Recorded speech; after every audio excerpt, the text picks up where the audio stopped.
14 में कर देते, धनबाद में, गिरिडीह में और चतरा में क्यों छोड़ दिया? देखिए, जहाँ तक प्रश्न मेरा है इसमें, धनबाद के लिए और गिरिडीह के लिए, चूंकि हम लोग का आंदोलन का बेस रहा है और इन दोनों सीटों पर जिस प्रकार से गांव में एक माहौल तैयार हुआ है, सांसदों के खिलाफ जाना, सांसदों की नीतियों की आलोचना करना, और अब तो बच्चे, बूढ़े, छोटे माने बच्चियां भी अब प्रश्न करने लगी हैं कि एमपी का कार्य क्या होता है। खासकर 2 महीना मैंने बता दिया कि एमपी, महिलाओं को भी समझा दिया कि एमपी का मतलब 500 रुपए नहीं, आपकी नकफुटकी का रेट तय करने वाला एमपी होता है। नौजवानों को कह दिया कि जिस पेट्रोल को भर के जाते भैया, वो रेट ही एमपी तय करता है, तो एमपी के चुनाव को सीरियस लेना है। तो ये 23 साल के झारखंड में फर्स्ट टाइम हुआ कि कोई लड़का आके बता रहा है कि एमपी का काम क्या होता है। जो सड़क बदल सकता है, जो रेल को बदल सकता है, वो एमपी होता है। जो बजट पर चर्चा कर सकता है केंद्र की, तो बहुत ऐसी चीजों को मैंने बताया जो अब तक ये लोग अनभिज्ञ थे, पेपर के माध्यम से पढ़ते थे, लेकिन राजनेता कभी इन चीजों पर बात नहीं करता था। राजनेता एजुकेशन पे कभी बात नहीं किया है, राजनेता के बजट पे बात नहीं किया है। वो केवल बात किया है 2-4 नल, नदी, नाला, पुलिया पे बात किया, ये कर दिए, वो कर दिए, और लास्ट में कुछ लाभ का साधन दिखा दिए। तो ये बदलाव हुआ है, जिस कारण धनबाद और बोकारो और ये जो मैंने लोकसभा कहा जाए तो गिरिडीह और धनबाद, ये अहम सीट है। इसलिए यहाँ कोई भी पार्टी चाहेगी कि यहाँ जल्दबाजी ना हो, बड़ी कैंडिडेट बदलेंगे क्या भाजपा? संभावना है। देखिए, जहाँ तक आदरणीय पीएन सिंह जी का सवाल है, वयोवृद्ध हो चुके हैं, उम्र के उस पड़ाव में नहीं रहे, और ऊपर से इस राज्य के नहीं है, तो उनको बहुत ही आलोचना झेलना पड़ा, और आलोचना के हकदार भी हैं। बहुत उम्मीद के साथ लोगों ने उनको 8 लाख मत दिया था, लेकिन मुझे नहीं लगता है कि 8% भी उन्होंने कार्य किया। और जितने भी योजनाएं आई थी, सब निशिकांत जी गोड्डा लेके चले गए, एयरपोर्ट ले गए, एम्स ले गए, तमाम योजनाएं वो गोड्डा शिफ्ट कर गए। तो इसलिए नाराजगी है, और नाराजगी के हकदार भी हैं धनबाद के वर्तमान सांसद। तो क्या आप धनबाद से लड़ने वाले हैं चुनाव कि गिरिडीह से लड़ने वाले? एक्चुअली मेरा मन धनबाद ही था। अच्छा। और अभी भी मेरा दिल धनबाद को ही फेवर करता है, लेकिन चूंकि मेरा मत ये है कि जब मैं चुनाव पहले लड़ूंगा, एक नौजवान के लिए चुनाव लड़ना कहीं ना कहीं एक ड्रीम की होता है। तो अगर मान के चलिए, मैं चाहता हूँ कि मैं अपना वोट पहले खुद को दूं, तो मेरा वोट है गिरिडीह लोकसभा में। अच्छा। और मेरा गढ़ है, मेरा गांव है, मेरी यादें हैं, तो मैं चाहता हूँ अपनी यादों के सहारे और अपने मत के सहारे पहला चुनाव लड़ूं, उसके भविष्य में कभी धनबाद जरूर प्रेफर करूं। तो मतलब आप गिरिडीह से लड़ रहे हैं, तो गिरिडीह में क्या कैंडिडेट चेंज होंगे आजसू के जो? देखिए, मेरी क्या लगता है? जहाँ तक है आदरणीय वर्तमान के सांसद माननीय चंद्र प्रकाश चौधरी जी की बात कही, तो कहीं ना कहीं उनकी तत्परता इस लोकसभा में नहीं दिखी है। और उसके बाद अपनी अर्धांगिनी जी को रामगढ़ विधायक बनाने भी चले गए, तो लोगों में ये भी रोष है कि भैया आप सांसद, पत्नी विधायक, ये सिस्टम आखिर कब तक चलेगा? तो ये रोष लोगों में है, और मुझे लगता है कि शायद प्रत्याशी बदलने की भी संभावना है। हो सकता है डॉक्टर लंबोदर महतो गिरिडीह के लिए आमंत्रित हो सकते हैं, अगर आजसू को सीट जाता है तो इस वहां की स्थिति में है फिलहाल एनडीए गठबंधन गिरिडीह और धनबाद को लेकर। यहाँ मतलब कुछ आपको ऐसे नतीजे भी सामने आएंगे जो आपको चौंका सकते हैं। मतलब ये कंफर्म है कि जयराम जी जो हैं, हाँ बिल्कुल, गिरिडीह से लड़ रहे हैं। हाँ, ये गिरिडीह से हम लड़ रहे हैं। तो एक भाजपा ने एक और हजारीबाग में जयंत सिन्हा को टिकट नहीं देके और मनीष जायसवाल को टिकट दिया है। तो हम लोगों ने उनसे सवाल किया था कि क्या जेबी केसेस के संजय मेहता आपको टक्कर दे सकते हैं? और वो यूट्यूब में वो जब वीडियो चला, तो आपके जेबी केसेस कार्यकर्ता जो हैं, 428 में से 400 कमेंट जेबी केसेस का है, जिसमें वो बोलते हैं कि बाहरी को हटाओ, बहुत सारे कमेंट, संजय मेहता जिंदाबाद उस पोस्ट में, जिसमें मनीष जायसवाल जी पहली बार आए हैं। जेबी केसेस जिंदाबाद, सब लोगों ने ये कहा कि संजय मेहता को जिताओ, टाइगर दादा जिंदाबाद, बिहारी बीजेपी सांसद, इस तरह की बातें हैं। हजारीबाग का सांसद संजय मेहता जी जीतेंगे, जेबी केसेस ओनली, मेहता जी का खौफ है इसमें। मतलब उनका ये कहना है कि एक डर था जिसकी वजह से वहां पे टिकट चेंज किया गया है। तो क्या अब हजारीबाग के संजय मेहता इतने पावरफुल हैं कि वहां आप लोग क्या राय? वो तो संजय मेहता जी की मेहनत तय करेगी कि वो ग्राउंड पे क्या मेहनत करते हैं। और जहाँ तक सवाल है, ये हम लोग के लिए अब 428 में 400 कमेंट, जैसी बात है, यूथ हैं, तो ये हम लोग भविष्य में अपने आप को हजारीबाग में बेहतर भी पा रहे हैं और वर्तमान में भी हैं। तो ये एक और सवाल है कि ये जो कमेंट्स आ रहे हैं सोशल मीडिया में या फिर यूट्यूब, फेसबुक, ट्विटर में, क्या ये वोटर्स होंगे, ये बदलेंगे, वोट में बदलेंगे? हाँ, ये सवाल है, क्योंकि आज जो मोबाइल, सेलफोन जिनके हाथों में है, वो नौजवानों की बात कही जाए तो कुछ लोग 15 to 18 भी है, इस बात से इनकार नहीं किया जा सकता, लेकिन हाँ 18 प्लस भी है, 18 to 25 भी हैं। तो मुझे लगता है 18 to 25 है, उनकी संख्या ज्यादा है। यानी अगर वो 400 कमेंट्स है तो मुझे लगता है 100 हो सकते हैं 15 to 18, बट 318 to 25 तो वोट में तब्दील होंगे। मतलब आपको लगता है कि हजारीबाग में भी हाँ, बदलाव आ हजारीबाग सकता में भी है? बदलाव आ सकता है। वो हमारे वहाँ के जो कैंडिडेट होंगे उनकी मेहनत पर और उनके लोगों से एक्टिविटी पर डिपेंड करता है। मुझे उम्मीद है बेहतर वहाँ भी तो करेंगे। जैसे भाजपा ने तो लिस्ट निकाल दिया 195 लोगों का, आप लोग कब जारी करेंगे आ, और किस विधानसभा में आप लोग लड़ने जा किस लोकसभा में लड़ने देखिए, जा रहे हैं? हजारीबाग कंफर्म है, हाँ। कोडरमा कंफर्म है, गिरिडीह हम्म। कंफर्म है, धनबाद है, रांची है। उसके बाद और हम्म। 2-3 सीटों पर हम लोग अपना, इससे क्या होगा कि हम लोग का चुनाव लड़ने से जीत की संभावनाएं कहीं होंगी, हम्म। कहीं वोट के प्रतिशत की संभावनाएं होंगी, हम्म। और कहीं कम से कम हमारे संगठन का विस्तार हो जाएगा, हम्म। हमारी कैडर जीवंत रहेंगे। हम्म। तो इन चीज़ों को लेकर चुनाव लड़ने की हमें आवश्यकता है, उसी दिशा पर काम कर रहे हैं। तो जैसे 2 साल में हम लोगों ने देखा कि बहुत सारी सभाएं की, आप अभी भी करते जा रहे हैं, सभा बिल्कुल। करते जा रहे हैं, तो इतना एनर्जी जो ला रहे हैं, ना हेलीकॉप्टर है ना चार्टर्ड फ्लाइट है आपके पास, कैसे कर रहे हैं? मतलब एक ये आदमी बीमार थे उस टाइम भी आपको देखा कि सभा कर रहे हैं, गला बैठ गया है फिर भी सभा कर रहे हैं, तो ये एनर्जी कहाँ से आ रहा है? देखिए, खेल व्यायाम मुझे लगता है कि प्रकृति में कुछ रहस्य है, और हम लोग प्रकृति को मानने वाले लोग भी हैं, तो शायद कुछ शक्ति है इसमें, मुझे भी लगता है। क्योंकि मैं भी अपने आप को जब एनालिसिस करता हूँ, आसान नहीं है। जैसे कोल्हान का कार्यक्रम, वो तो मुझे, मैं अपना वीडियो खुद देख रहा हूँ कि यार मैं हूँ। तो कुछ लोग बात भी कर रहे थे चाय की दुकान पे, कि आपस में बात कर रहे थे कि अरे भाई वो नहीं रहता है, वो लड़का नहीं होता है, तो कहीं उसके अंदर निर्मल की आत्मा घुस जाती है, तो कहीं सुनील महतो की, तो कहीं शक्तिनाथ की। वो लड़का नहीं है, उसमें आत्मा घुसती है। ये लोग बात कर रहे थे चाय की दुकान में। मुझे भी लगता है कि हालांकि आत्मा पे मैं बिलीव नहीं करता हूँ, लेकिन कुछ तो शक्ति है। और जो आसान नहीं है फैज भाई, ये बिल्कुल कतई आसान नहीं है। मेरी जगह कोई दूसरा लड़का होता तो मुझे लगता है कि माइंड के टेंशन से मर जाता, बीमार नहीं मर जाता। आसान नहीं है कि एक दिन में 12 सभा करता हूँ, और एक दिन नहीं। आज जब से मैंने ये दौरा फरवरी से स्टार्ट किया है, आज अब लगभग हम मार्च में प्रवेश कर गए हैं, यानी कंटिन्यू 30 दिन मैंने एवरेज एक दिन में 10 सभा किया। 10 सभा एवरेज, 10 सभा यानी 5 घंटा का स्पीच। तो 5 घंटा का स्पीच और 5 घंटा का ट्रेवल भी होता है। हम लोग कपड़ा भी गाड़ी में बदलते हैं और खाना भी गाड़ी में खाते हैं। कोई लीडर जान जोखिम में नहीं डाल सकता है जो मैंने डाला है। तो मेरा भी मानना है कोई तो एनर्जी है। तो बहुत कोई तेलिया मसान बोलते हैं, क्या क्या बोलते हैं कि शमशान ये जाता है इसीलिए एनर्जी मिलती है। तो कुछ चीजें ऐसी हैं जो, हालांकि एक साइंस का स्टूडेंट होने के नाते आप नहीं उस पर विश्वास करेंगे, लेकिन ये कुछ नेचुरल शक्तियां हैं जो हमारे इर्द गिर्द हमारे बैकग्राउंड में काम कर रही हैं। तो इतना आसान नहीं था कि कोल्हान जाने से पहले मेरा 3 घंटा पानी चढ़ा। तो कोल्हान में जब मेरा सवाल हुआ हु इज ललित दास, तो पूरा कोल्हान सिहर उठा।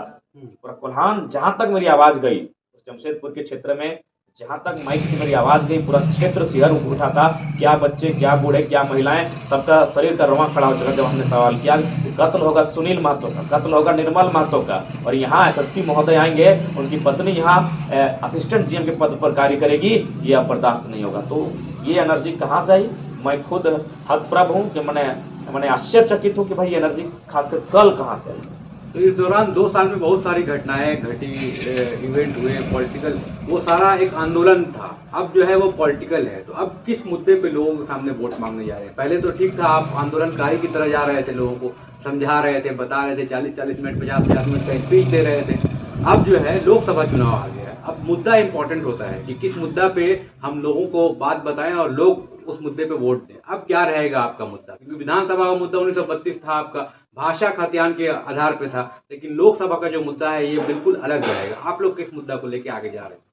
देखिए, सबसे पहली बात, सब क्षेत्र का अपना एक मुद्दा है। आप उस क्षेत्र का जो मुद्दा है उसको आप संसद के चुनाव से कैसे कनेक्ट करते हैं, ये आपकी काबिलियत है। जैसे हजारीबाग जाएंगे तो हजारीबाग का अलग मुद्दा हो सकता है, कोडरमा का अलग मुद्दा हो सकता है, गोड्डा का अलग मुद्दा हो सकता है, गिरिडीह का अलग मुद्दा हो सकता है, धनबाद का मुद्दा अलग हो सकता है।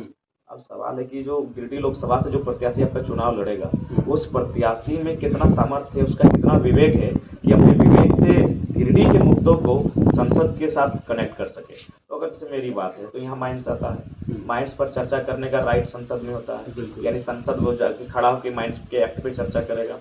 गिरिडीह में लगभग 2 से 2,500 कंपनियां हैं, कंपनी एक्ट पर चर्चा करने वाला सांसद होता है। तो मैं इन मुद्दों के साथ जा रहा हूँ कि जो भी व्यवस्थाएं खराब हैं वो व्यवस्थाएं सांसद से ठीक होंगी। कब ठीक होंगी? जब उन पर चर्चा हुई। अगर हमें भूख लगती है तो हम बताते हैं कि हमको खाना है, बोलना पड़ता है। हम बीमार हो तो हमें बताना पड़ता है कि पेट में दर्द कर रहा है, तो ठीक संसद में बोलना पड़ेगा। यही तो हमारा संसद है, जहाँ बोलना पड़ता है, व्यक्ति की आज़ादी, हमें बोलने का अधिकार है। तो संसद में प्रश्न होगा, तो कंपनी एक्ट हो, माइंस एक्ट हो, डिस्प्लेसमेंट एक्ट हो, जिससे झारखंड प्रभावित है, उन प्रभावित मुद्दों को हम संसद के चुनाव से इंटरफेयर इसलिए कर रहे हैं, कनेक्ट कर पा रहे हैं। इसलिए मुझे लगता है कि गिरिडीह में जो प्रत्याशी होगा, मैं स्वयं रहूं, तो हम लोग अपने आप को जब कनेक्ट करेंगे पॉजिटिव रहेंगे। तो आप गांव-गांव में दौरा कर रहे हैं, चुनावी दौरा स्टार्ट हो गया है।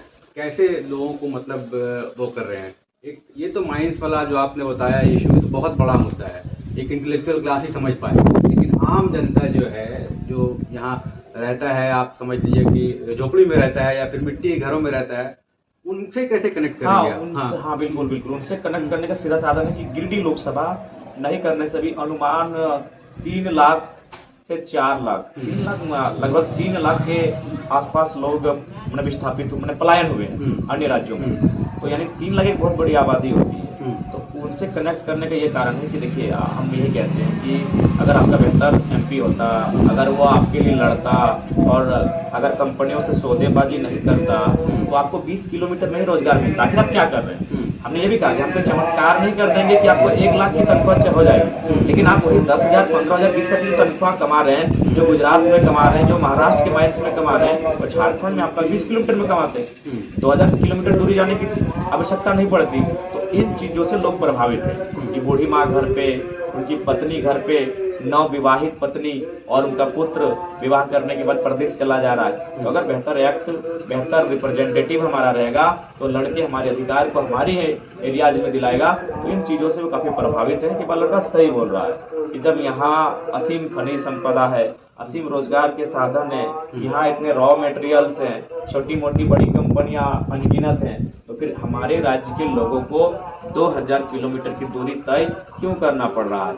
20 किलोमीटर की दूरी तय होती, वही 20,000 का पेमेंट होता, और ये पॉसिबल है क्योंकि वर्तमान में आप क्योंकि ये ड्राफ्टिंग और लिखित आपको नहीं दे पाएंगे। जितने भी एमपी एमएलए रहते हैं माइंस कंपनी एरिया में, हर एक कंपनी से उनका चंदा होता है, छोटे मोटे आंदोलन करते हैं, सेट हो जाते हैं, चाहे सिंदरी रहे, चाहे माइंस एरिया रहे, सीटीपीएस रहे, बीटीपीएस रहे। तो उन चीज़ों पर हम लोगों ने जनता को विश्वास दिलाया है कि हम लोग सीने पे गोली खाना पसंद करेंगे, जिस प्रकार शहीद सांसद सुनील महतो ने खाया था, लेकिन हम लोग किसी भी प्रकार से कंप्रोमाइज नहीं करेंगे। वहाँ स्थानीयता की ही बात होगी, 75% का रोजगार स्थानीय को मिले। ये चीज़ें, क्योंकि हर घर को रोजगार चाहिए, हर घर का चूल्हा जलना चाहिए, तो इन चीज़ों से हम लोग संसद के चुनाव को कनेक्ट कर पा रहे हैं। तो अगर बात करें शिक्षा की अगर बात करें, तो उसके लिए आप लोगों का कोई प्लान होगा, जेबीके से कोई एजेंडा होगा कि जो ओवरऑल पूरे लोकसभा क्षेत्र में लागू किया जा सके? देखिए, हमने तो ये कहा बिल्कुल एजुकेशन मस्ट है, और उसके लिए कहीं ना कहीं जब बड़ा अगर बदलाव करना चाहते तो क्या शिक्षा नीति पे बात होगी, लेकिन फिर भी जो पॉलिसियां हैं, हमें क्या है कि उपकरण, हमें टूल्स, हमें जो शैक्षणिक व्यवस्थाएं हैं उस माहौल को तैयार करना होगा। आज हमने ये भी अपने बातों में कहा है और संभव है हम लोग पूरा करेंगे। अगर हम लोग जीत जाते हैं तो प्रत्येक 2000 बूथ आते हैं 1900 के आसपास गिरिडीह लोकसभा में। हर एक बूथ में हम लोग अपना निजी जो संसद की सैलरी होगी उससे हर एक बूथ में एक लाइब्रेरी की स्थापना करेंगे और शिक्षा की दिशा में हम लोग काम करेंगे। हर एक बूथ मतलब हर गांव में एक लाइब्रेरी हो जाएगी? हर एक गांव में एक लाइब्रेरी हो जाएगी। और ये आप लोग का प्लान है? हाँ, ये मेरा अपना एज ए गिरिडीह लोकसभा है।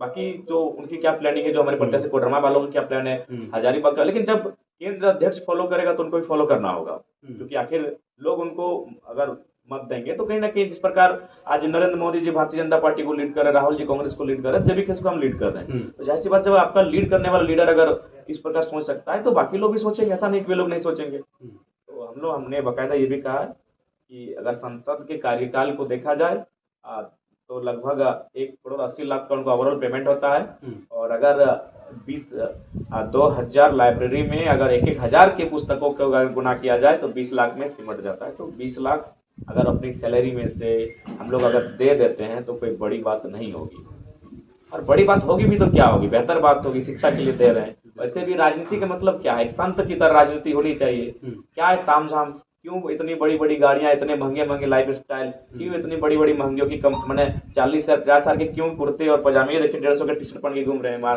कली लिए हैं, बनने के बाद तो आप भी बदल जाएंगे। नहीं, आपको वचन देते हैं, आपका वीडियो रहेगा, आपको बहुत सारे लोग व्यू करते हैं, जो शालीन जीवन है, जो सरल जीवन है वही रहेगा। मैं उस चीज, अभी देखिए बहुत सारे लोग खुश हो रहते हैं कि कोई रिहाना है जिसको अंबानी साहब ने 84 करोड़ में डांस करवा दिया, लोग इस बात से खुश रहते कि रिहाना भारत को गरीब देश बोल रही थी। लेकिन अब इस बात से तर्क नहीं है कि हमने एक ऐसा भारत बनाया है, कितनी आर्थिक असमानता है कि इसी देश में 84,000 लोग मर जाते हैं इलाज के अभाव में, और उस देश में एक व्यक्ति 84 करोड़ खर्च कर देता है 5 मिनट के डांस पे। इस पर कोई सवाल नहीं करना चाहता है, इस पर कोई चर्चा नहीं करना चाहता है कि हमने कैसा गांधी का देश बनाया, कितनी आर्थिक असमानता बना दी कि आज एक नृत्यांगना को हम 84 करोड़ रुपया खर्च कर देते हैं और उसी देश में 84,000 लोग मर जाते हैं इलाज के अभाव में, गरीब किसान मर जाते हैं, छात्र आत्महत्या कर लेते हैं। ये आंकड़े हमारे देश के हैं और लोग खुश क्यों हैं कि बस उसने गरीब देश कहा था, हमने वाह अंबानी भाई, वाह अंबानी भाई। लेकिन हमने ये पलटकर सवाल नहीं किया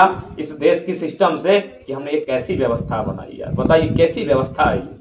तो हम एक पीएचडी के छात्र हैं और पीएचडी के छात्र थोड़ा सा जो होता है ना, ये सांसारिक सुख भोग का जीवन से ऊपर उनका माइंड होता है। पीएचडी का मतलब ये होता है, जिस दिन कोई हर कोई पीएचडी करेगा ना उसको थोड़ा पता चलेगा। जब हम भी बैचलर में थे तो हम भी बहुत बड़ा मोदी जी का मतलब उनका भाषण बड़ा इंटरेस्टिंग लगता था, रामदेव जी का भाषण। लेकिन हमने मास्टर्स को पार किया, पीएचडी को पार किया, जब हम यथार्थ में आए, कि बचपन क्या होता है, सुहाना होता है, एकदम फूल की तरह लगता है। लेकिन जैसे आपका एजुकेशन का स्तर बढ़ता है, आप यथार्थ को देखते हैं, आप धीरे धीरे खुद बागी होते हैं, आपको हालात बागी बनाता है। वो कहते हैं ना कि अगर आप पूछो, आप अगर गरीबों को रोटी खिलाओ तो लोग आपको संत कहेंगे कि बड़ा अच्छा आदमी है, गरीबों को रोटी देता है। लेकिन आप उलट के सवाल कीजिए कि गरीब के हिस्से की रोटी कहाँ गई, लोग आपको बागी कहेंगे। तो वही स्थिति है, यही सवाल आप करते आ रहे हैं, यही सवाल हम करते आए हैं और आगे भी करेंगे। तो बिल्कुल आप बताइए, रेहाना डांस की 84 करोड़ में भारत के लोग किस प्रकार खुश हो गए कि अपने गरीब देश कहा था, देखिए आपको नचा दिया अंबानी जी ने। लेकिन किसी ने यह सवाल नहीं किया किसी देश में कई लोग भूख से, बीमारियों से, गरीबी से, बदहाली से, तंगहाली से मर जाते हैं और 5 मिनट के डांस में कोई 84 करोड़ खर्च कर देता है। यही मेरा देश, यही मेरा विश्व गुरु और यही मेरा सर्वशक्तिशाली भारत है। उसकी ये तस्वीर है आपके सामने। एक चीज आपने कही कि गिरिडीह के लोग बहुत प्लान करके बाहर काम कर रहे हैं।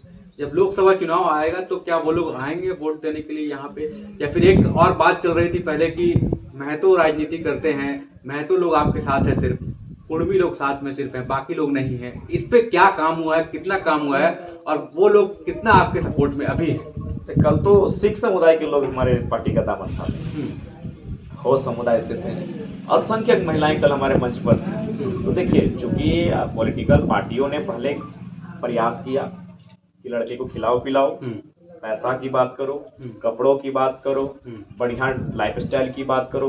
आज के नौजवान को बढ़िया मोबाइल पसंद है, बढ़िया गाड़ी पसंद है।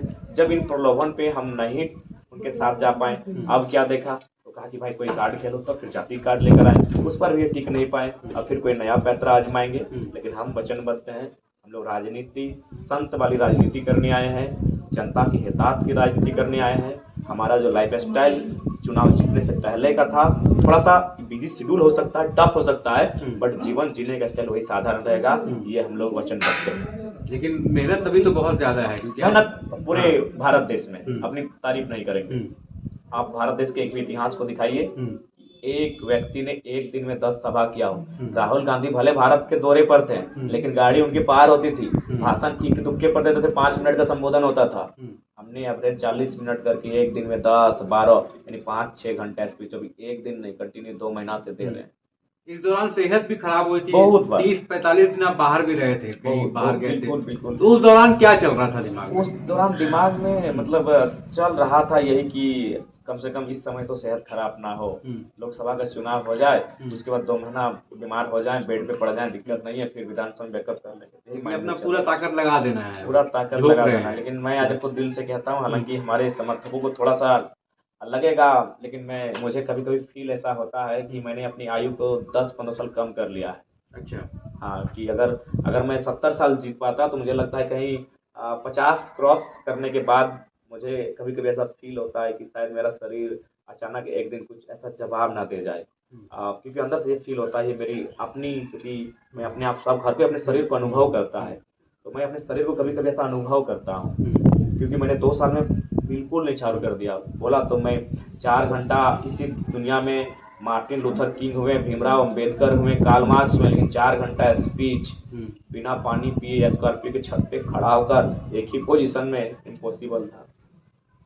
ये सब करते हुए अभी भी मतलब नहीं, अभी भी ये चैलेंजिंग है। बाकी लोग मैंने, लेकिन लोकसभा खत्म होगा तो फिर विधानसभा में तुरंत आ समय जाएगा। और चैलेंजिंग होगा, हाँ। क्योंकि लोकसभा में तो मान के चलिए आप क्षेत्र में सीमित हैं। आप लोग कम पार्ट मतलब हाँ, कैंडिडेट खड़ा कर रहे लेकिन हैं। विधानसभा में बहुत पूरा विधानसभा में आप लोग क्या 24 मतलब पूरा जिला में जाएंगे? 24 जिले में जाएंगे। 24 जिले में जाएंगे। बिल्कुल, हर एक जिला में हमारा प्रत्याशी रहेगा। तो मतलब 81 विधानसभा पूरा सब बिल्कुल में। 81 विधानसभा के आसपास ही रखिए, हम्म। तो वहाँ बहुत टफ शेड्यूल रहेगा। अभी हमारे एक मित्र हैं जो हमारे भी प्रशंसक है और मोदी जी के भी प्रशंसक है, तो वो कहता उन्होंने मोदी जी का एक फोटो भेजा, बोला अरे देखिए मोदी जी काजू किशमिश छड़ा सब लेके चलते हैं, एक से एक डॉक्टर को चेक करके पानी पिलाते हैं, देखिए वो पढ़ते भी हैं, तो क्या प्रोपराइटर क्या बोलते हैं हम तो टेलीप्रॉम्प्टर। हाँ, टेलीप्रॉम्प्टर से पढ़ के बोलते हैं। अच्छा। अरे भाई आप दिमाग इतना खर्चा करते हैं, आप ठीक से रहिए, आप ठीक से रहिए। वो हमारे साथी हैं कि वो कोई भी लीडर का स्पीच देता है तो वो मैंने एक डॉक्टर से वेरीफाइड जांच किया हुआ पानी पीता है। अच्छा, तो आप कहीं कहीं पानी पी लेते हैं? प्यार है, यही जनता का प्यार है। देखिए आप नहीं तो अभी ना, अभी तो स्ट्रगलिंग का टाइम है, लेकिन अगर हो जाएंगे नहीं, फिर भी सांसद विधायक बन जाएंगे फिर भी वही लाइफ वही रहेगा। सांसद विधायक से आज इस राज्य में हम उनसे लोगों हमारा ने देखा है ना, प्रेम जब और विधायक को सांसद का टिकट मिलता है उनका भाव चेंज हो जाता है। अच्छा, एक बात सांसद को बताइए, जब मंत्री मिलता है तो उनका भाव चेंज हो जाता है। सही है, सही है। हाँ। लेकिन आप एक बात आज जानिए, एक सांसद और विधायक का जो भाव आज है ना, उससे ऊपर है जरा महत्व आज भी। आज इस राज्य में एक सांसद अपने क्षेत्र में होता है, जरा महतो कोल्हान में जाके खड़ा होकर आंदोलन करके आता है, जरा महतो रामगढ़ में खड़ा होकर आंदोलन करता है, पूरे झारखंड ही पूरा झारखंड ही जानता है। तो भले हम लोग बिना चुनाव जीते एक सांसद और विधायक की अपेक्षा अच्छा कार्य कर रहे हैं और उनसे अच्छा सम्मान पा रहे हैं। हाँ, बस वो लोग वेतन पा रहे हैं, सरकारी सुख सुविधा पा रहे हैं। प्यार की बात कीजिएगा तो आज एक 5 साल का बच्चा गांव-गांव में मेरा नाम जानता है, ये मेरी उपलब्धि है जो आज तक के झारखंड के इतिहास में किसी ने नहीं कमाया। लेकिन यही नाम क्या वोट में कन्वर्ट होगा? क्योंकि पहले तक तो ठीक था जब आप लोग कर रहे थे आंदोलन, अब आप लोग आ गए हैं वोटिंग वाली राजधानी मतलब हाँ, ये सच्चाई है कि ये क्या कन्वर्ट होगा? देखिए, क्या एक ट्रायल है ये आपका लोकसभा, ये देखने के लिए कि कितना वोट आता है जेबी केसेस? देखिए ट्रायल है, लेकिन सेमीफाइनल का मैच कह सकते हैं कि सेमीफाइनल में हमारी क्या तैयारी है, तो इसमें आकलन होगा। और फिर विधानसभा में आप लोग उसको विधानसभा में तो हमको लगता है कॉन्फिडेंस है कि हम लोग सीटों में बेहतर निकालेंगे बदलाव और लाएंगे। सदन में हमारी उपस्थिति रहेगी। विधानसभा में एकदम श्योर है। Sure। लोकसभा में 1-2 सीट हम लोग, हाँ, 1-2 सीट हम लोग उम्मीद करके रख रहे हैं, एक्सपेक्ट किए हैं। उसके बाद जनता का आशीर्वाद जाने वो क्या होगा नहीं होगा, लेकिन विधानसभा में हम लोग बेहतर रहेंगे। लेकिन अगर गिरिडीह सीट से या फिर धनबाद सीट से जयराम महतो कितना एक्सपेक्ट कर रहे हैं, कितना वोट आना चाहिए? देखिए ये तो पक्का है कि हम रेस में रहेंगे, ये तो तय है। ये रेस में तो आप डे 1 से ही हैं। डे 1 से ही हम रेस में जब से है तो मुझे लगे कि देखिए हमको अनुमान है कि कई लाख में वोट हमारे रहेंगे। अब वो कितने लाख रहेंगे, 3 रहेंगे, 4 लाख रहेंगे, 2.5 लाख रहेंगे, लेकिन लाखों में वोट रहेंगे। और उम्मीद है कि जो भी हमारे साथ जो कंटेस्ट में रहेंगे वहाँ वोट का मार्जिन बहुत कम रहेगा, वो 2 लाख 3 लाख ये सीन नहीं रहेगा, वहाँ हजारों का सीन रहेगा और उसी मार्जिन से चुनाव को जीता जाएगा। चुनाव जीतने वाला हम होंगे या अगला होगा वो कहना मुश्किल है, वो उनकी तैयारी पर स्ट्रेटजी पर डिपेंड करेगी। क्योंकि हम लोग झूठ नहीं बोलेंगे, यथार्थ को जीने वाला नौजवान है। हम ये नहीं कि हम गिरिडीह जीत ही रहे हैं, पता कर ही रहे हैं, लेकिन हाँ हम कंटेस्ट में हैं और बाकी जो प्रत्याशी हैं उनसे हमने अभी तक बेहतर किया है। और बीच में हम लोग देखते हैं कि इलेक्शन जब चुनाव नजदीक आया